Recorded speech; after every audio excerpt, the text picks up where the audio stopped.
All right, guys, we are going to flip-flop the light switch and the high and low 4 mode switch for the transfer case. Andy does not like the fact that when you are sitting in the driver's seat, let's see if I can get you guys right here, you only see the high and low 4 and high 2 button. You do not see the lights. So we're going to move the lights over and put these guys over there. So join me as we do that.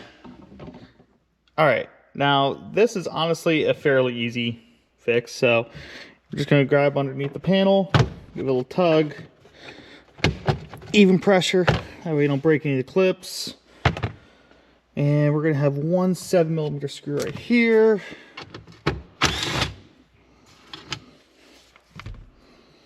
This outer panel, if it comes off, there it goes. And there it is. One more screw. Pop that guy off. This whole piece should just come off. Now, looking at the back, you can see they are two exactly identical units, just have limb-back clips, so we're just going to take one and flip-flop to the other. Doesn't look like there's any difference on these whatsoever. Actually, there is a slight difference. You can see the stopper here, and that's going to cause this to be proprietary. You know, we might have to do a little bit of trimming, but nothing we're not used to. Alright, so first things first, let's go ahead and get the switches out, and then we'll line up and see where we need to be. Alright, now that we are over here and we are working on moving these buttons over, there are 4 tab clips, one on each corner of both of these. So I am going to grab 4 of these clips, and we are just going to work them down and over the tabs.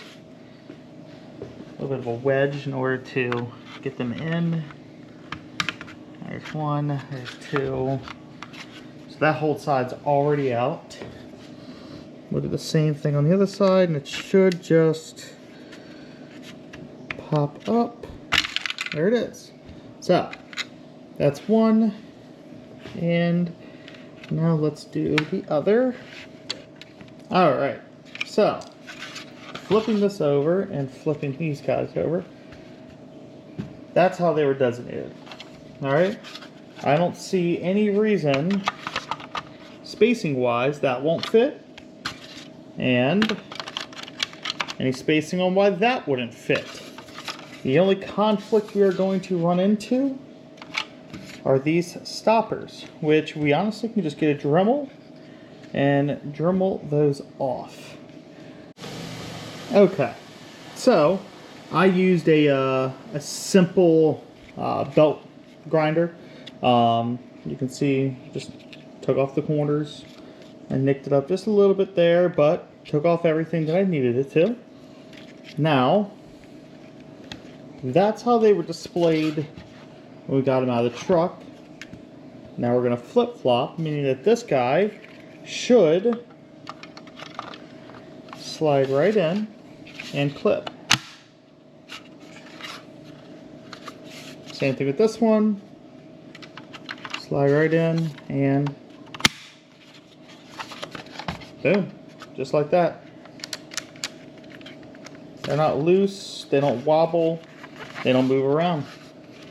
Now going back to install, when you guys put them in, remember that these are now reversed, so obviously that connector is not going to fit in this groove.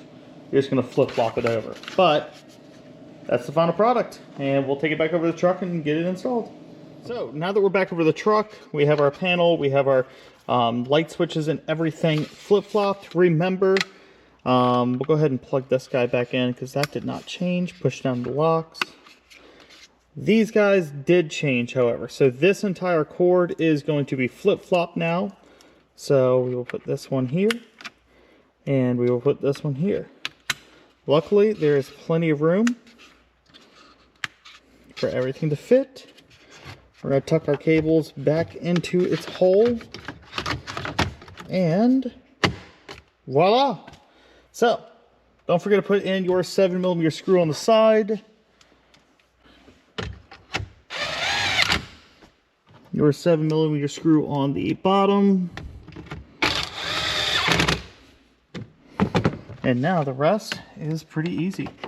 We're just going to pop in all of our panels.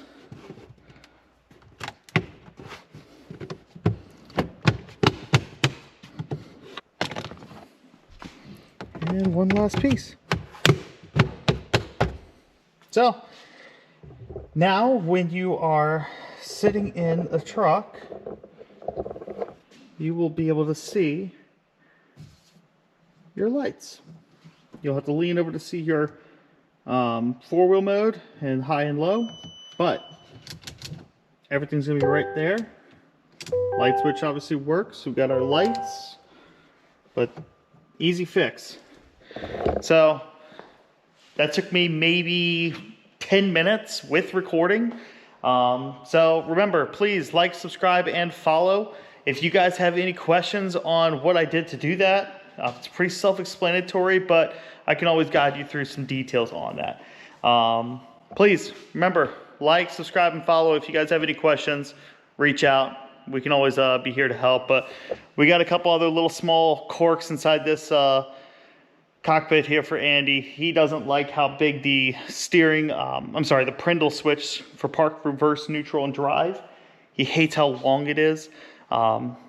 Little did he know, I actually just ordered a stubby gear selector. So it's going to cut out about 3 inches of his overall switch. And I'm sure he's going to be a lot happier with that. That way he can see that massive display in the middle of the dash, and he'll be happy with it. So stay tuned, and we'll check out next time here on Junkyard Empire TV.